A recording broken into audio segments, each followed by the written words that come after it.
আমাদের আইডেন্টিফায়ার নিয়ে আলোচনা শেষ হয়েছে। এখন হচ্ছে আমরা ভ্যারিয়েবল সম্পর্কে আলোচনা করব। তো ভ্যারিয়েবল কি সে সম্পর্কে আমরা জানবো, ভ্যারিয়েবলের মূল ধারণাগুলো জানবো এবং হচ্ছে এটা সম্পর্কে আমরা বিস্তারিত আলোচনা করব। তো প্রথমত আমরা আসি হচ্ছে ভ্যারিয়েবল কি সে সম্পর্কে জেনে নেই। ভ্যারিয়েবল হলো কম্পিউটার মেমোরির নামকৃত স্থান বা নেমড লোকেশন, যেখানে ডাটা রাখা হয় এবং প্রয়োজনে পরিবর্তন করা যায়। অর্থাৎ ভ্যারিয়েবল হলো এমন একটি পাত্র অথবা বক্স যেখানে মান রাখা হয় অথবা ভ্যালু স্টোর করা হয়।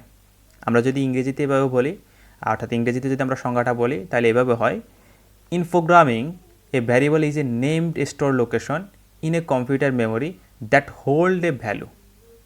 ইট acts like a container for data, allowing to you store, retrieve and manipulate information within a program. তো মূল কাহিনীটা আমি একটু বলে দিই, সার অংশটা সেটা হচ্ছে যে ভ্যারিয়েবল হচ্ছে একটা কন্টেইনার, সে হচ্ছে ভ্যালু স্টোর করে রাখে, ভ্যালু জমা করে রাখে। আমরা যে ডাটাগুলো দিব সেই ডাটাগুলো আমাদের মেমোরিতে কিন্তু জমা করে রাখা দরকার, আর সেই জমা করার পাত্রটাই হচ্ছে ভ্যারিয়েবল। নেক্সট আমরা আসি মূল ধারণা, কি পয়েন্টস। ভ্যারিয়েবল কম্পিউটারে মেমোরিতে জায়গা বা নেম লোকেশন দখল করে। দেখেন আমাদের যে র্যাম আছে, র্যামের ভিতরে সে হচ্ছে বা যে মেমোরি আছে সেই মেমোরির ভিতরে হচ্ছে জায়গা দখল করে, একটা নাম দিয়ে সে জায়গা দখল করে, সে এই নামটার ভিতরে নির্দিষ্ট করে কোনো ভ্যালু বা কোনো এলিমেন্ট সে এখানে জমা রাখে। প্রতিটি ভ্যারিয়েবলের একটি নাম বা আইডেন্টিফায়ার থাকে, প্রতিটি ভ্যারিয়েবলের একটি নাম। একটু আগে আমরা যে আইডেন্টিফায়ার তৈরি করছি ওই নামটাই মূলত হচ্ছে ভ্যারিয়েবলের নাম।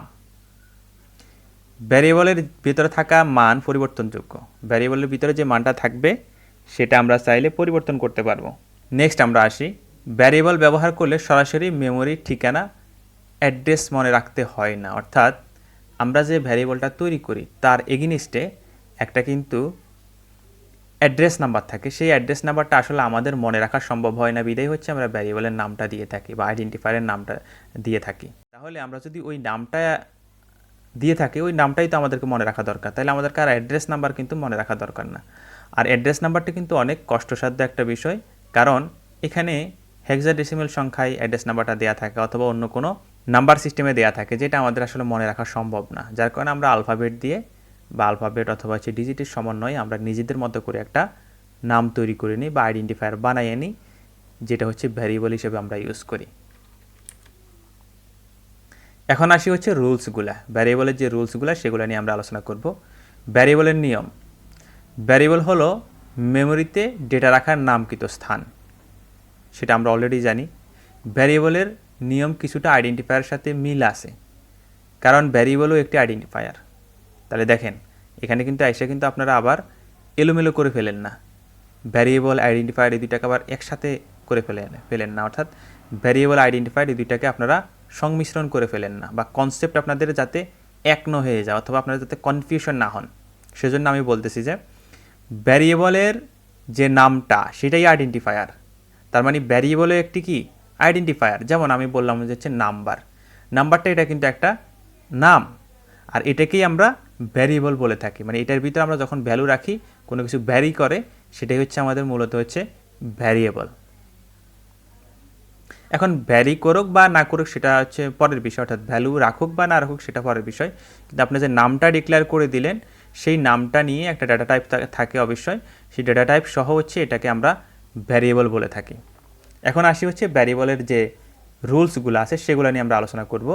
তো ভ্যারিয়েবলের রুলসগুলো কি সেগুলো দেখে নিই আমরা। ভ্যারিয়েবলের নাম আইডেন্টিফায়ারের নিয়ম মেনে হতে হবে, অর্থাৎ আইডেন্টিফায়ারের যে রুলসগুলো আছে সেগুলাই কিন্তু ভ্যারিয়েবলের নাম হিসেবে রাখতে হবে, বা ওই রুলসগুলো মেনে আপনাকে নাম রাখতে হবে। ভ্যারিয়েবলের ধরন ডেটা টাইপ নির্ধারণ করতে হবে, ইন্টিজার, ফ্লোট, ক্যারেক্টার ইত্যাদি। যেমন আমরা কিন্তু প্র্যাকটিক্যালি একটু আগে দেখলাম যে এখানে একটা ইন্টিজার আমরা কিওয়ার্ড ইউজ করেছি এবং একটা ভ্যালু কিন্তু অ্যাসাইন করে দিয়েছি। ভ্যালু অ্যাসাইন না করলেও কিন্তু একটা ভ্যারিয়েবল, এটা এখন কিন্তু ভ্যারিয়েবল। এখন আপনি যদি এখানে ইকুয়াল সাইন দিয়ে কোনো একটা ভ্যালু অ্যাসাইন করেন সেক্ষেত্রেও কিন্তু এটা ভ্যারিয়েবল। তাইলে এই ডেটা টাইপটা আপনার অবশ্যই দিতে হবে ভ্যারিয়েবলের ক্ষেত্রে, ডেটা টাইপ আপনার দিতে হবে, না হলে সেখানে সে কী ধরনের ভ্যালু রাখবে সেই জিনিসটা সে মনে রাখতে পারবে না অথবা সে বলতে পারবে না। এই যে নাম্বারের ভিতরে কী ধরনের ভ্যালু রাখবে, কী ধরনের বলতে কি কোন টাইপের রাখবে, সেই ডেটাটা কি দশমিক সংখ্যা হবে, সেই ডেটাটা কি ইন্টিজার সংখ্যা হবে, সেই ডেটাটা কি হচ্ছে আমার ফ্লোটিং হবে, সেই ডেটাটা কি ক্যারেক্টার হবে, সেই ডেটাটা কি অন্য কোনো টাইপের হবে কি না, সেটা কিন্তু আমাদেরকে প্রথমে বলে দিতে হবে। না হলে কিন্তু আপনি এখানে ভ্যালু রাখলে সে বুঝতে পারবে না এটা কী ধরনের ভ্যালু। তো আমরা যদি দেখি এটা হচ্ছে আমাদের ইন্টিজার টাইপের ভ্যালু। তো এই ইন্টিজার টাইপের ভ্যালু কিন্তু আমরা প্রথমে বলে দিতে হবে যে এটা হচ্ছে ইন্টিজার টাইপ, আর এটা হচ্ছে আমার ভ্যারিয়েবল, আর এটার ভিতরে হচ্ছে আমি 10 যে ভ্যালুটা সেটা কিন্তু আমরা জমা রাখলাম। নেক্সট আমরা আসি, একই স্কোপে একই নামের ভ্যারিয়েবল থাকতে পারবে না। সেটা কিন্তু আমরা আইডেন্টিফায়ার করার সময় বলেছি যে একই নামে দুইটা বিষয় কখনো হবে না, দুইটা জিনিস কখনো হবে না। যেমন আমরা যদি এখানে এরকম রাখি ইন্টিজার নাম্বার, আবার নিলাম, নিয়ে হচ্ছে আমরা এখানে রাখলাম হচ্ছে 20।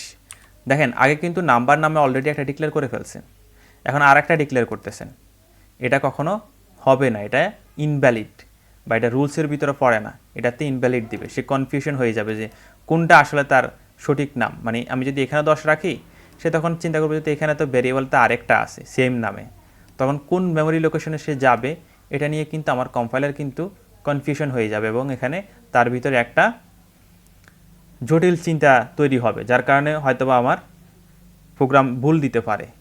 তো ভুল দিক আর যাই দিক সেটা হচ্ছে পরে, কিন্তু তার আগেই বলা হয়েছে যে আপনাকে এটা ইউজ করা যাবে না, আপনি কী জন্য এটা ইউজ করবেন।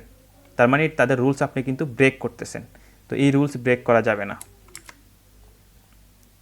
ভ্যারিয়েবল ব্যবহারের আগে অবশ্যই ঘোষণা করতে হবে, অর্থাৎ আমরা যদি আবার প্র্যাকটিক্যালি বিষয়টাতে আসি, ধরেন আপনি এই যে নামটাকে প্রিন্ট করতে চাচ্ছেন, তো আমি এটা কেটে দিতেছি, এই নামটাকে আপনি প্রিন্ট করতে চাচ্ছেন, তো আপনি কি করলেন, প্রিন্টএফ ইউজ করলেন। আমরা প্রিন্টএফের বিষয়গুলো পরে আসতেছি, জাস্ট আপনারা এই জিনিসটা দেখেন যে আমি কি করতেছি। তো আমি এখানে দিলাম %d, কমা দিলাম হচ্ছে নাম্বার।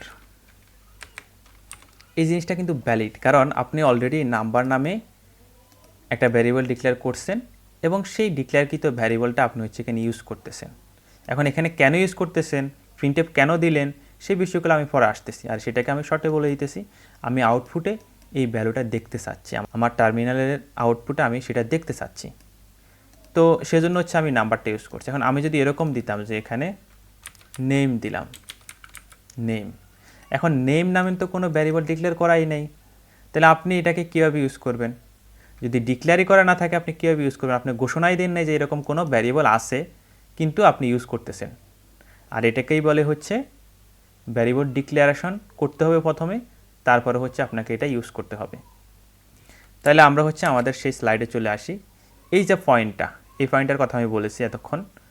তো আগে হচ্ছে আপনাকে কি করতে হবে, ডিক্লেয়ার করতে হবে, তারপর হচ্ছে আপনি সেটাকে ইউজ করতে পারবেন। ডিক্লেয়ার করার আগে কখনো আপনি ইউজ করতে পারবেন না। অর্থাৎ ভ্যারিয়েবলের জন্য আইডেন্টিফায়ারের নিয়ম অবশ্যই প্রযোজ্য, কিন্তু ভ্যারিয়েবলের জন্য আরও অতিরিক্ত কিছু নিয়ম আছে যা শুধুমাত্র ভ্যারিয়েবলের ক্ষেত্রে প্রযোজ্য।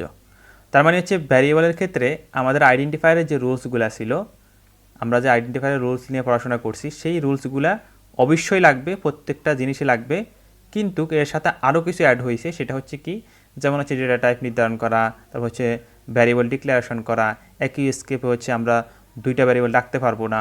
এই যে বিষয়গুলো, এগুলো হচ্ছে কি ভ্যারিয়েবলের জন্য নির্দিষ্ট, মানে ভ্যারিয়েবলের জন্য আলাদা রুলস, আর আগেরগুলো কিন্তু আপনাকে ইনক্লুড করতে হবে। অর্থাৎ আইডেন্টিফায়ারের যে রুলসগুলো ছিল সেগুলো তো থাকবেই, আর সাথে হচ্ছে ভ্যারিয়েবলের ক্ষেত্রে আরও এই 3টা যুক্ত হয়েছে। এখন আসি হচ্ছে আমরা রুলস অফ ভ্যারিয়েবল। ভ্যারিয়েবলের যে রুলসগুলো আছে সেগুলো আমরা একটু দেখব এক্সাম্পল হিসাবে। ভ্যারিয়েবলের নাম ঠিক করার জন্য কিছু নিয়ম মানা আবশ্যক। নিয়ম না মানলে আপনি কীভাবে ভ্যারিয়েবল ইউজ করবেন? প্রথমত আমরা 1 নম্বরে আসি, শুধুমাত্র অক্ষর, সংখ্যা এবং আন্ডারস্কোর ব্যবহার করা যাবে। তাইলে আমরা অক্ষর, সংখ্যা এবং আন্ডারস্কোর কিন্তু এখানে ভ্যারিয়েবল হিসেবে আমরা দেখেছি, এটা কোনটা সঠিক কোনটা ভুল সেই বিষয়টা এখানে দেখানো হয়েছে। তো এটা কিন্তু ভুল, অর্থাৎ আপনি এখানে স্পেশাল ক্যারেক্টার ইউজ করতেছেন, সেটা কিন্তু ভুল। তারপর আপনি এখানে মাঝখানে ড্যাশ সাইন ইউজ করতেছেন। ড্যাশ সাইন বলতে আমরা এটাকে মাইনাস সাইনও বলতে পারি, মাইনাস সাইন ইউজ করতেছেন, তো এটা কিন্তু ভুল, আপনাকে আন্ডারস্কোর ইউজ করার জন্য বলছে। 2 নম্বরে আসি, সংখ্যা দিয়ে শুরু করা যাবে না, সংখ্যা দিয়ে আপনি শুরু করতে পারবেন না, সংখ্যা শেষের দিকে দিতে পারবেন। যেমন এজ 1, এটা কিন্তু ভ্যালিড। ইয়ার 2025, এটা কিন্তু ভ্যালিড।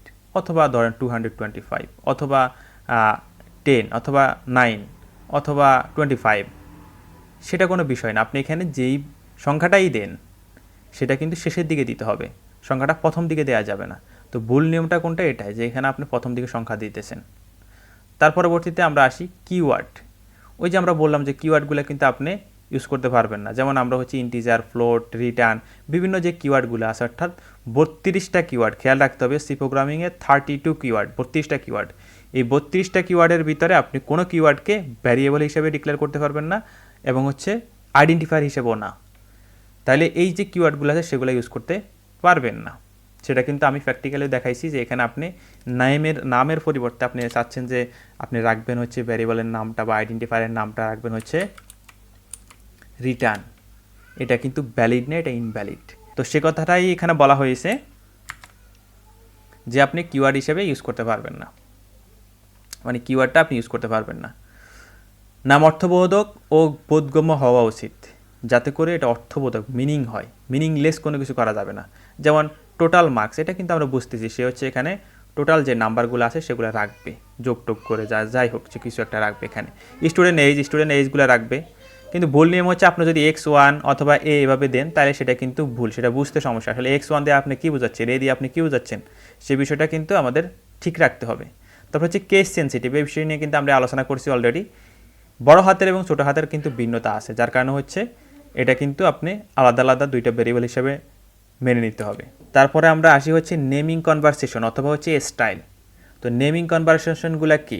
যেমন ভ্যারিয়েবলের নাম লেখার আগে কয়েকটি প্রচলিত পদ্ধতি আছে, সেই পদ্ধতিগুলো আমরা একটু দেখে নিই, অর্থাৎ বেস্ট প্র্যাকটিসগুলো সেগুলো আমরা একটু দেখে নিই, যে আমরা যখন ভ্যারিয়েবল তৈরি করব সেক্ষেত্রে বেস্ট প্র্যাকটিস কোনটা। প্রথমত হচ্ছে ক্যামেল কেস, প্রথম শব্দ ছোট এবং পরবর্তী শব্দ হচ্ছে বড় হাতের দিয়ে শুরু করতে হবে। অর্থাৎ আমরা দেখেন এখানে কিন্তু দুইটা শব্দ কিন্তু একসাথে হয়ে একটা ভ্যারিয়েবল তৈরি করেছে। তো সেক্ষেত্রে আমরা প্রথম যে শব্দটা স্টুডেন্ট সেটা কিন্তু সম্পূর্ণ ছোট হাতের, পরবর্তীতে সেটা আমরা হচ্ছে এনটাকে বড় হাতের করে দিছি, যাতে করে বোঝা যায় যে এখানে আলাদা আলাদা দুইটা শব্দ আছে। মাঝখানে তো আমাদের যেহেতু স্পেস ইউজ করা যাবে না, যার জন্য হচ্ছে আমরা এখানে এনটাকে কিন্তু বড় হাতের করে দিলাম। তাহলে আমরা বুঝতেছি হ্যাঁ এখানে দুইটা ওয়ার্ড, না হলে আসলে বুঝতে একটু কষ্ট হইতো। তো সেজন্য আপনি এভাবে ইউজ করতে পারেন, এটা কিন্তু বেস্ট প্র্যাকটিস। তারপর আমরা পরবর্তীতে উদাহরণটা যদি দেখি, টোটাল মার্কস, সেক্ষেত্রেও সেম করা হয়েছে। তাহলে আপনারা চাইলে এভাবে হচ্ছে ভ্যারিয়েবল ডিক্লেয়ার করতে পারেন। দ্বিতীয় নাম্বার হচ্ছে স্ন্যাক কেস, শব্দগুলোর মধ্যে আন্ডারস্কোর ব্যবহার করা। আন্ডারস্কোর ব্যবহার করলে দুইটা শব্দকে আমরা আলাদা করতে পারি, যেমন স্টুডেন্ট আন্ডারস্কোর নেম। তাহলে আমরা বুঝতেছি এখানে কিন্তু আলাদা আলাদা দুইটা নাম আছে বা আলাদা আলাদা দুইটা শব্দ আছে, কিন্তু একটা ভেরিয়েবল অথবা একটা আইডেন্টিফায়ার। এভাবে আপনি ইউজ করতে পারেন, এটা ভ্যালিড বা এটা হচ্ছে বেস্ট প্র্যাকটিসের ভিতরে পড়ে। তারপরে হচ্ছে আমরা ফ্যাসকেল কেস। ফ্যাসকেল কেসের ক্ষেত্রে কি যেটা করতে হবে সেটা হচ্ছে যে প্রত্যেকটা শব্দের কিন্তু প্রথম অক্ষরটা হচ্ছে আপনাকে বড় দিতে হবে, আর সেটাকে বলে হচ্ছে ফ্যাসকেল কেস। তো এটা হচ্ছে কমন হিসাবে ইউজ করা হয় কমন ভ্যারিয়েবলের জন্য, সাধারণত ক্লাসের জন্য। হ্যাঁ, এটাকে হচ্ছে কমন ভ্যারিয়েবল অথবা ক্লাসের জন্য সাধারণত ইউজ করা হয়। তাহলে আপনাকে হচ্ছে এভাবে ফ্যাসকেল কেসটা ইউজ করতে পারবেন। তাইলে এই ধরনের 3 ধরনের স্টাইল কিন্তু আপনি ইউজ করতে পারবেন। এখন এক এক প্রোগ্রামার এক একভাবে দিয়ে থাকে, কেউ হচ্ছে আন্ডারস্কোর ইউজ করে, কেউ হচ্ছে ক্যামেল কেস ইউজ করে, কেউ হচ্ছে ফ্যাসকেল কেস ইউজ করে। সেটা হচ্ছে আপনার উপর নির্ভরশীল আপনি কোনটা ইউজ করবেন। আমি মনে করি যে এটাই হচ্ছে বেস্ট, আপনারা এভাবে ইউজ করতে পারবেন, কোনো সমস্যা নেই।